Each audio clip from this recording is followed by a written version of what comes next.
सीकर शहर के जनाना अस्पताल में स्टाफ नर्स भगवती कुमारी के साथ मरीज के परिजनों की ओर से मारपीट की जाने के बाद नर्सिंग स्टाफ ने जनाना अस्पताल एसके अस्पताल में कार्य बहिष्कार कर अपना विरोध प्रदर्शन किया। एमसीएच डालूराम समूसा ने बताया कि महिला नर्सिंग कर्मी भगवती कुमारी के साथ मरीज के परिजनों ने मारपीट की है, जो गलत है। हम मांग करते हैं कि वार्डों में सीसीटीवी कैमरे और गार्ड व्यवस्था की जाए, साथ में मारपीट करने वाले परिजनों की जल्द से जल्द गिरफ्तारी की जाए। अगर उनकी मांगों को जल्द ही पूरा नहीं किया गया तो 4 दिनों बाद में नर्सिंग कर्मचारी कार्य का बहिष्कार करेंगे, जिसकी समस्त जिम्मेदारी अस्पताल एवं जिला प्रशासन की होगी। भगवती कुमारी स्टाफ नर्स इंडिया वार्ड में कार्यरत हूँ। आज सुबह मॉर्निंग में जब राउंड के बाद में डॉक्टर जी ने जो ट्रीटमेंट लिखा था वो मैं पेशेंट का ट्रीटमेंट कर रही थी और उसके बाद में बच्चे की तबीयत ज़्यादा ख़राब हो गई, तो उसके बाद में हमने उसका पूरी कार्रवाई करी बचाने की, लेकिन फिर भी वो बच्चा नहीं बचा। तो उसकी बच्चे की जो माँ थी उसने मेरी कॉलर पकड़ी और मेरे साथ मारपीट की। ठीक। आज एमसीएच में अब बोलो। एमसीएच में पेडियाट्रिक वार्ड स्टाफ भागवती नर्सिंग ऑफिसर के साथ में अटेंडेंट ने अभद्र व्यवहार किया, मारपीट की, जिसके विरोध में सभी नर्सिंग कर्मी काम छोड़ करके एसके हॉस्पिटल या जनाना दोनों के मिल काम छोड़ दिया और दोनों ने जो मारपीट की है उसको तुरंत गिरफ्तार करने की मांग की है। थानाधिकारी को ज्ञापन दिया है, सभी अधिकारियों को अवगत करा दिया गया है।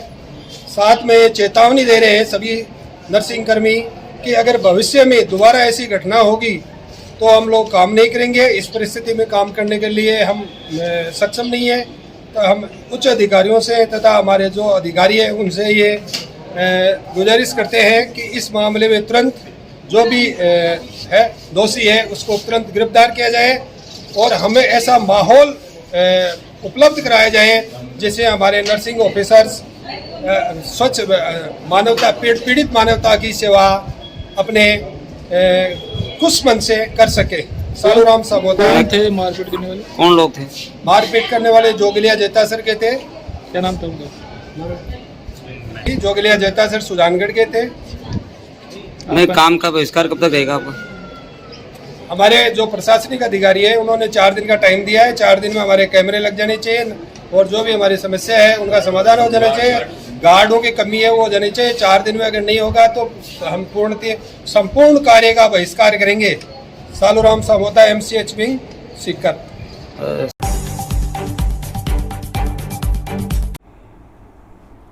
22 साल में पहली बार अप्रैल के प्रथम सप्ताह में शेखावाटी सहित पूरा प्रदेश शनिवार को 40 से 45 डिग्री पारे से झुलसा रहा। यह तपन 3 दिन से लगातार बढ़ रही है। जी हां, हम बात कर रहे हैं फतेहपुर शेखावाटी की, जहां सर्दियों में पारा -5 डिग्री तक चला जाता है। गर्मियों में यही तापमान 50 डिग्री तक जाने को उतारू हो चला है। अब अप्रैल के पहले सप्ताह की गर्मी रिकॉर्ड तोड़ पार 42.7 डिग्री तक चली गई है। 22 सालों का रिकॉर्ड टूटा है तो प्रचंड गर्मी की मार झेल रहे लोग गर्मी से बचने के लिए जुगाड़ अपना रहे हैं। यहाँ बेसवा रोड स्थित दीपक पिपलवा के घर में ऐसा जुगाड़ अपनाया। न बिजली की खपत और एसी कूलर भी इस जुगाड़ के आगे फेल से नजर आए। राजस्थानी झोपड़े में पाइपलाइन के जरिए पानी गया और पानी का चारों तरफ रिसाव होता है, जिससे गर्म लू के थपेड़े एसी से ज्यादा ठंडी हवा दे रहे हैं। वहीं गर्मी को कम करने के लिए चारों तरफ पेड़ पौधे लगा दिए गए। राजस्थान की रेतीली धोरे आग उगल रहे हैं। इस रेगिस्तान के टीले का झोपड़े पर देसी जुगाड़ अब ठंडी हवा दे रहा है। मौसम विभाग ने शेखावाटी सहित प्रदेश के 28 जिलों में 12 अप्रैल तक येलो अलर्ट व बीकानेर, जैसलमेर, बांसवाड़ा, श्रीगंगानगर व जालोर जिले में 10 अप्रैल तक रेड अलर्ट जारी किया है। जयपुर मौसम विभाग के वरिष्ठ मौसम वैज्ञानिक डॉक्टर सुभाष के अनुसार वर्ष 2000 के बाद पहली बार 8 अप्रैल तक के पूरे प्रदेश में एक साथ पारा 40 डिग्री से ज्यादा रहा है। इधर फतेहपुर कृषि अनुसंधान केंद्र पर शुक्रवार को तापमान में 1.2 डिग्री से ज्यादा की बढ़ोतरी रही। फतेहपुर में शनिवार को अधिकतम तापमान 42.7 व न्यूनतम तापमान 14.3 डिग्री रहा। केंद्र पर गुरुवार को अधिकतम 41.5 डिग्री व न्यूनतम तापमान 14.0 डिग्री था। प्रदेश में 44.8 डिग्री तापमान के साथ सबसे ज्यादा गर्म फलोदी रहा। मौसम विभाग के निदेशक राधेश्याम शर्मा ने बताया कि आने वाले कुछ दिन में तापमान काफी बढ़ने की संभावना है। पश्चिमी राजस्थान के जिलों में 10 अप्रैल तक रेड अलर्ट व शेष राजस्थान में येलो अलर्ट है। इस दौरान तापमान 40 से 45 डिग्री के करीब रह सकता है। 12 अप्रैल तक तीव्र हीट वेव की संभावना भी है। मौसम विशेषज्ञों के अनुसार पश्चिमी हवा का दबाव बढ़ने से मौसम पूरी तरह से शुष्क हो गया है। वातावरण में नमी का स्तर 50% कम होकर 10 से 20% रह गया। फरवरी में नमी 80% तक थी। नमी कम होने से मार्च के पहले पखवाड़े में गर्म हवा का दबाव बढ़ गया। अमूमन मार्च अप्रैल में नमी 40 से 50% तक रहती है। गर्मी पड़ती है और कैसे आपने किस तरीके का दुआ? देखिए, फतेहपुर गर्मियों में और सर्दियों में दोनों में फर्स्ट रहता है। और गर्मियों के अंदर हमने जो इंतजाम किया है गर्मी से बचने का, इस धूप से बचने का, अभी भी 40-45 डिग्री है। अप्रैल फर्स्ट में ही जो पारा चढ़ा है, तो उसमें हमने ये देशी जुगाड़ किया है, पाइपलाइन लगा के झोपड़े में पूरे में। और ये पानी का जो होता है, तो शहर के आदमियों का एसी कूलर भी फेल है इसके आगे। ये पानी किस तरीके से क्या दिया गया है इसमें? ये नल से पाइप लगा हुआ है और वो पाइप पूरा का पूरा सिस्टम द्वारा, इसमें ड्रॉप सिस्टम है, एक पाइप आता है वो पेड़ों में जो देते हैं ना, ड्रॉप सिस्टम वाला, वो पाइप एक घुमा दिया गया है इसके अंदर, तो नल से जोड़ दिया गया है, तो पूरा ठंडा हो जाता है। राजस्थान के फतेहपुर शेखावाटी में बेटियों को घोड़ी पर बैठाकर किसान पिता शंकर गुर्जर ने बेटी बचाओ बेटी पढ़ाओ अभियान को सार्थकता प्रदान की है। वार्ड 47 के मंडावा रोड पर रहने वाले शंकर गुर्जर ने अपनी 3 बेटियां नीलम, सोनू व शिवानी की शादी से पहले शुक्रवार रात को घोड़ी पर बिठाकर बंदौड़ी निकाली। किसान पिता शंकर गुर्जर किसानी के साथ गायों का दूध निकालते हैं। वहीं तीनों बच्चों को अच्छी शिक्षा देकर समाज की रूढ़िवादी परंपराओं से उन्होंने एक अलग मिसाल पेश की है। इस दौरान शंकर गुर्जर ने कहा कि हम सभी को मिलकर बेटियों को शिक्षा के क्षेत्र में आगे बढ़ने में सहयोग करना चाहिए और इसी तरह के आयोजन से बेटी बचाओ बेटी पढ़ाओ अभियान को सार्थकता मिलती है। बता दें कि बेटी बचाओ बेटी पढ़ाओ अभियान पीएम नरेंद्र मोदी के ड्रीम कैंपेन में से एक है। इस अभियान की शुरुआत 22 जनवरी 2015 को की गई थी। केंद्र सरकार का इस योजना के जरिए बेटियों के प्रति समाज में होने वाले नकारात्मक रवैये के प्रति जागरूकता फैलाना व भविष्य को अच्छा बनाने और उनके कल्याण के लिए तमाम योजनाओं को शुरू करने के क्रियान्वयन का मुख्य उद्देश्य है।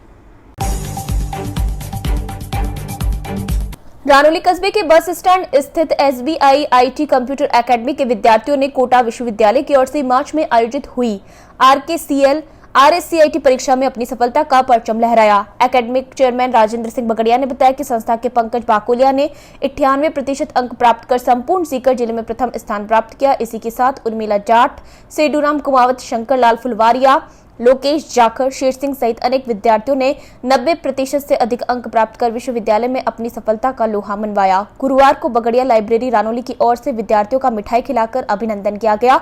गौरतलब है कि सिर्फ पिछले एग्जाम इवेंट में भी संस्था के गुलजारी लाल गढ़वाल ने 100% अंकों के साथ ऑल राजस्थान टॉप किया था।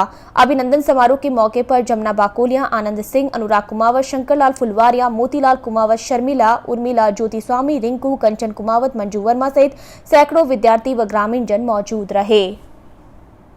मेरी बात सुन रहे आप सभी को सादर नमस्कार। अभी 6 मार्च को जो RKCL की RSCIT एग्जाम हुई, इस एग्जाम में हमारा ये स्टूडेंट पंकज बिलोनिया, सनौप श्री ललित कुमार बिलोनिया, इसने RKCL की एग्जाम में 98% ये मार्कशीट हुई इसकी नेट की, 98% प्राप्त करके पूरे सीकर जिले में पहला स्थान प्राप्त किया है, जिला टॉपर जिसको कह सकते हैं। और इसके लिए हमारे तमाम मैनेजमेंट टीम और आप सभी हमारे शुभचिंतक धन्यवाद और बधाई के पात्र हैं। निश्चित रूप से आपके इस विश्वास पे खरा उतरने का हम लगातार प्रयास करेंगे। पहले भी पिछले एग्ज़ाम में हमारा विद्यार्थी ऑल राजस्थान टॉपर था 100% के साथ, अब की बार 98% हैं और ये यूनिवर्सिटी के एनसीओ की है, हमने इसको भी मैच किया है। इसमें 98 नहीं पूरे 100% आएंगे। यूनिवर्सिटी कुछ चेकिंग मिस्टेक है, उसका RKCL को मेल भी हमने किया है। ठीक है। दाता रामगढ़ तहसील का रानौली कस्बा आसपास के करीब 25 ग्राम पंचायतों के ग्रामीणों के लिए मुख्य व्यापारिक केंद्र है। इसी के साथ इन सभी गांव के विद्यार्थियों के लिए मुख्य शिक्षा का केंद्र भी रानौली बस स्टैंड ही है, क्योंकि अधिकतर कोचिंग संस्थान और स्कूल कॉलेज बस स्टैंड के आसपास ही स्थित है। बस स्टैंड पर आजादी से लेकर आज तक कभी भी सुलभ शौचालय का निर्माण नहीं करवाया गया था। करीब 10 वर्ष पहले रानौली बस स्टैंड के व्यापारियों ने स्वयं के खर्चे से चंदा एकत्रित करके रेलवे स्टेशन के आसपास सवाई चक जमीन पर स्टैंड पर आने वाली महिला और बहन बेटियों के लिए अस्थायी शौचालय का निर्माण करवाया था, जिसको भारत सरकार के रेलवे के अधिकारियों ने मनमानी करते हुए अवैध रूप से तोड़ दिया। रानौली बस स्टैंड व्यापार मंडल अध्यक्ष राजेंद्र शास्त्री के नेतृत्व में बस स्टैंड के व्यापारियों ने जब इस जमीन का नक्शा मौका निकलवाना कर इसकी जांच करवाई तो पता चला कि यह जमीन रेलवे के अधीन नहीं है, बल्कि ग्राम पंचायत के अधीन आने वाली जमीन है। इस जमीन पर रेलवे की ओर से मनमानी करते हुए बनाई गई दीवार को सीकर जिला कलेक्टर के आदेश पर करीब 6 माह पहले शासन प्रशासन के द्वारा तोड़कर व्यापार मंडल को जगह उपलब्ध करवा दी गई। स्थानीय सरपंच उकारमल सैनी और रानौली बस स्टैंड व्यापार मंडल के प्रयासों से सुलभ शौचालय का निर्माण कार्य शुरू हुआ और आज ये शौचालय बनकर तैयार है, जिसका जल्द ही स्थानीय दातारामगढ़ विधायक के द्वारा उद्घाटन किया जाएगा। इसी के साथ शौचालय के पास ग्राम पंचायत द्वारा ट्यूबवेल भी बनवा दी गई है। व्यापार मंडल और ग्राम पंचायत रानौली का कहना है कि आजादी के बाद पहली बार 25 ग्राम पंचायतों के मुख्य व्यापारिक केंद्र रानौली बस स्टैंड पर आने वाले यात्रियों और स्कूल, कॉलेज, कोचिंग, कंप्यूटर संस्थानों में पढ़ने वाली बहन बेटियों को लघु शंका के अथक प्रयासों से पहली बार इज्जत घर उपलब्ध हो पाया है। सभी ग्राम पंचायतों, ग्रामीण जनों एवं सरपंचों ने ग्राम पंचायत का एवं व्यापार मंडल कार्यकारिणी का गहरा आभार जताया है। रानौली बस स्टैंड के आसपास के 25 गाँव में सुलभ शौचालय का अभाव था और इसमें विशेष तौर से महिलाओं के लिए बहुत ही बड़ी परेशानी थी और रानौली बस स्टैंड 25 गांवों का व्यापारिक मुख्य केंद्र है। यह समस्या सामने आई, यहाँ जगह के अभाव में हमने रेलवे विभाग से काफ़ी प्रयास किया कि हमको सुलभ शौचालय बनाने के लिए जगह लोग दे दी जाए तो हम बना दें। इससे रेलवे की भी काम है, आम जनता की भी काम है, लेकिन रेलवे प्रशासन ने हमारी बात नहीं मानी।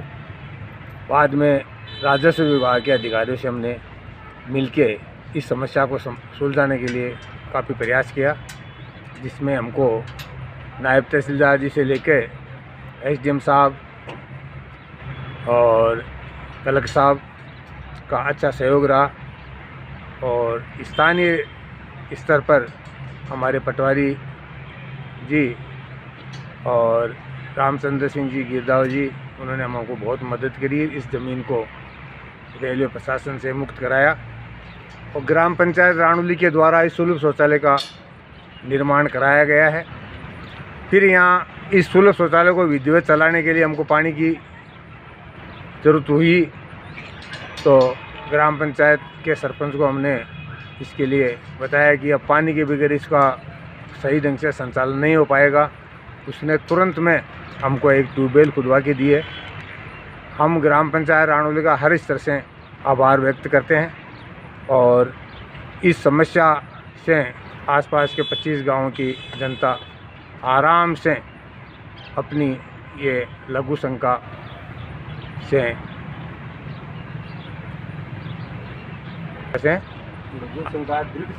दीर्घ शंका, लघु शंका और दीर्घ शंका दोनों से ही आराम से अपना निवृत्त हो जाएगी।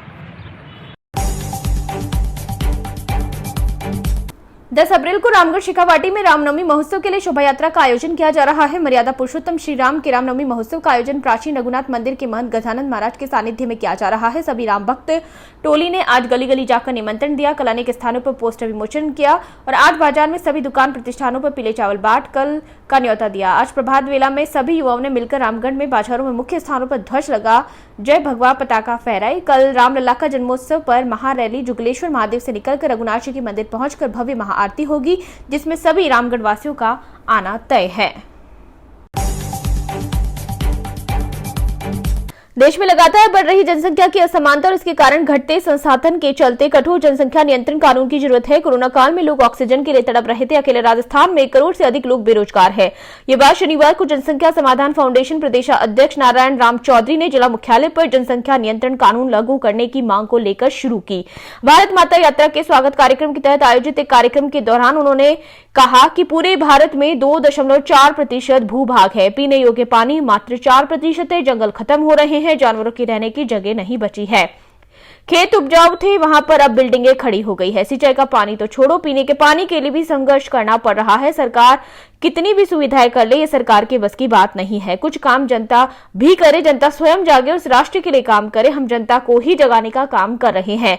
हम जनता से मांग कर रहे हैं कि संसाधनों की सुरक्षा करे और 2 बच्चों का नियम लागू करे।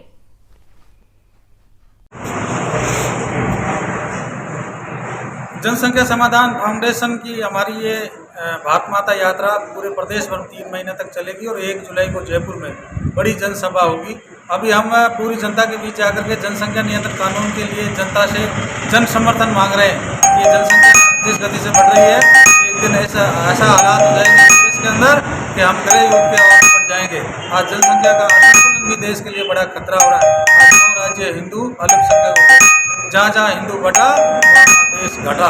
इसलिए मेरा निवेदन है कि सब जनभावनाओं को ध्यान में रखते हुए जनसंख्या को संतुलित बनाए रखें और हमारे संसाधनों को की सुरक्षा हो और बेरोजगारों को रोजगार मिले। इसके लिए जनसंख्या समाधान फाउंडेशन की भारत माता यात्रा है। आप इसमें सब सहयोग करें और समर्थन दें और 1 जुलाई को अधिक से अधिक जयपुर में भाग लेकर के माननीय मोदी जी से और अशोक गहलोत जी से जनसंख्या नियंत्रण कानून की हम बड़े जोर शोर से मांग करेंगे। आपका नाम?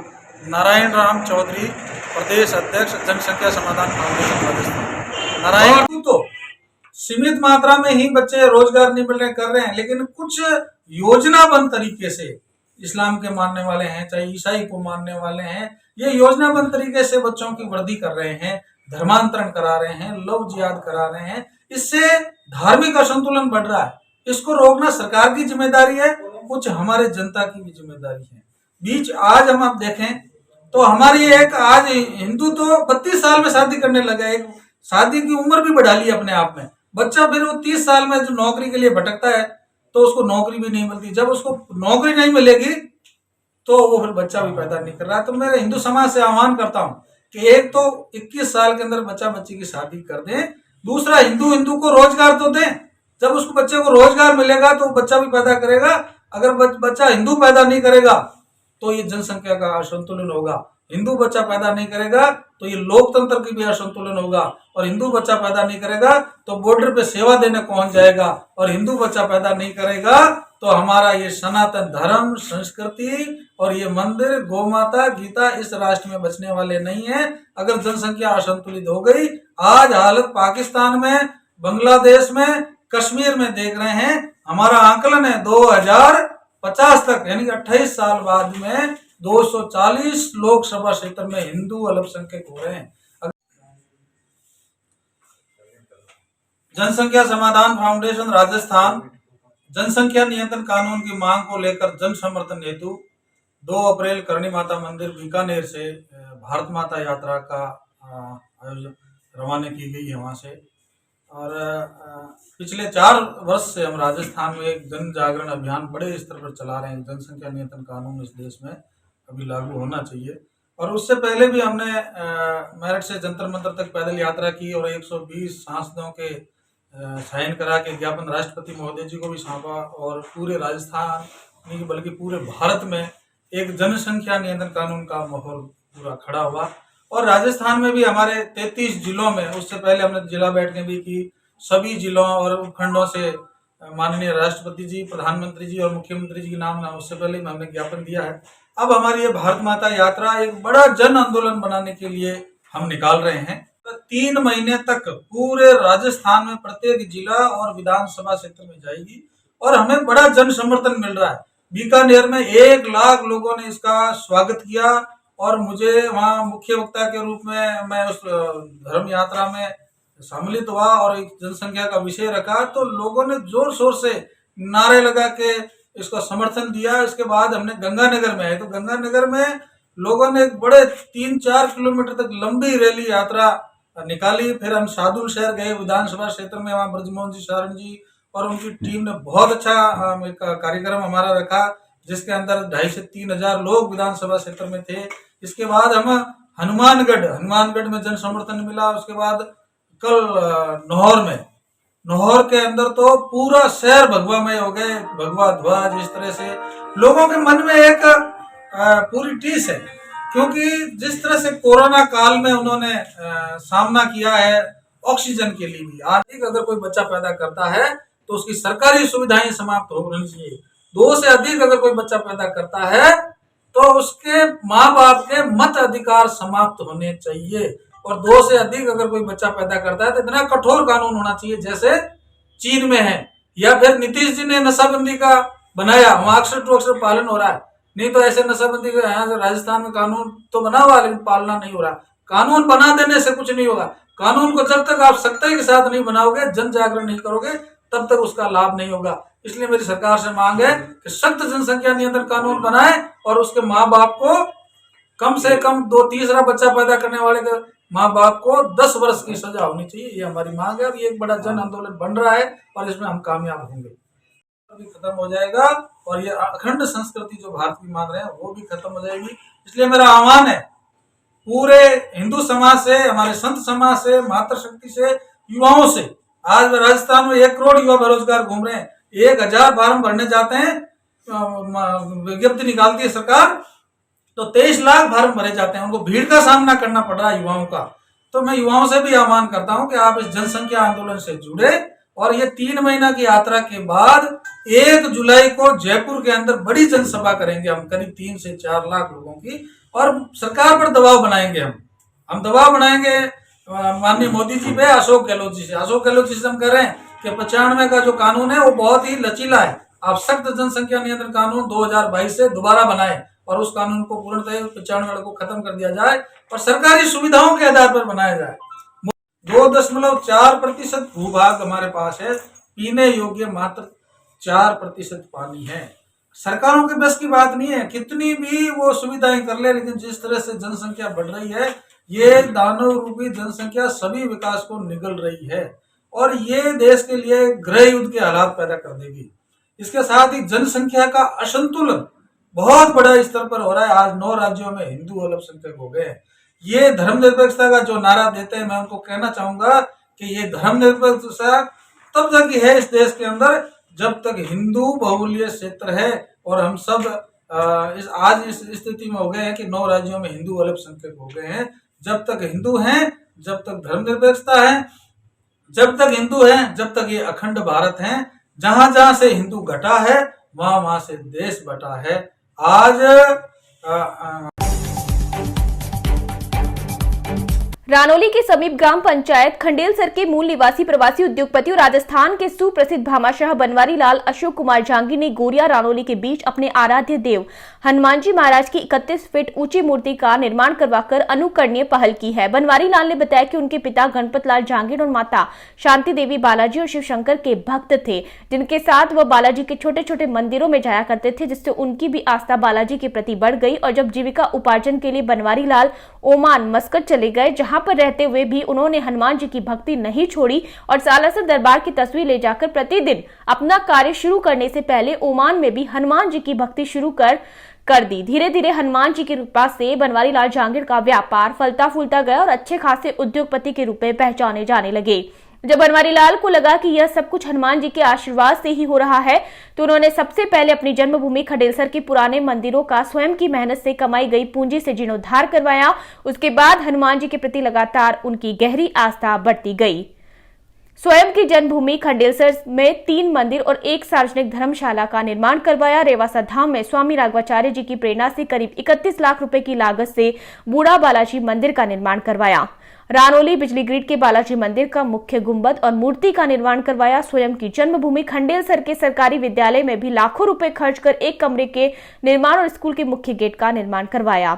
31 फीट ऊंची मूर्ति निर्माण की सालासर दरबार से उन्हें इसके लिए प्रेरणा मिली। विश्व प्रसिद्ध सालासर दरबार के पुजारियों ने बनवारी लाल को बताया कि राजस्थान की राजधानी जयपुर से सालासर जाने वाले भक्तों के लिए विश्राम करने के लिए और सालासर दरबार जैसे दर्शन भी विश्राम स्थल पर पाने के लिए गोरिया रानौली मुख्य केंद्र बिंदु है। तो बनवारी लाल ने आसपास जगह तलाश कर 3.25 करोड़ रुपए खर्च कर 31 फीट ऊंची हनुमान जी की मूर्ति के साथ श्री राम दरबार और अपने कुल देवता श्री विश्वकर्मा जी के मंदिर का निर्माण करवा दिया, जो कि क्षेत्रवासियों के लिए चर्चा और प्रेरणा का विषय बना हुआ है।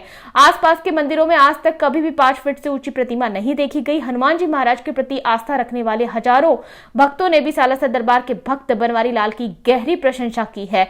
मंदिर निर्माताओं ने बताया कि मूर्ति अनावरण के उपलक्ष्य में चैत्र नवरात्र घट स्थापना के दिन 2 अप्रैल को भव्य कलश यात्रा निकाली गई। 2 अप्रैल से 10 अप्रैल तक अखंड श्री राम कथा का आयोजन किया जा रहा है। 10 अप्रैल को हजारों ग्रामीणों और बालाजी भक्तों के लिए भंडारे का आयोजन किया जाएगा।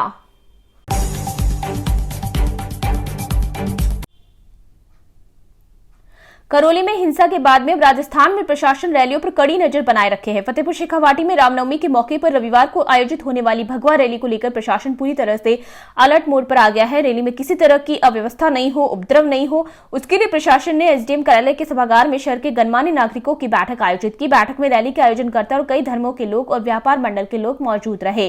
बैठक में डीवाईएसपी राजेश कुमार विद्यार्थी ने कहा कि पूरे जिले में धारा 144 लगाई गई है। इस धारा के अंतर्गत विभिन्न अवसरों पर रैली, जुलूस, प्रदर्शन इत्यादि के आयोजन की पूर्व अनुमति संबंधित उपखंड मजिस्ट्रेट से प्राप्त करनी अनिवार्य होगी। आयोजन के दौरान किसी जाति, धर्म, संप्रदाय, समुदाय विशेष के खिलाफ टिप्पणियां या नारेबाजी नहीं की जाएगी और सांप्रदायिक सौहार्द के विपरीत और जनभावना भड़काने वाली नारेबाजी और स्लोगन उच्चारण और प्रदर्शन नहीं किया जाएगा।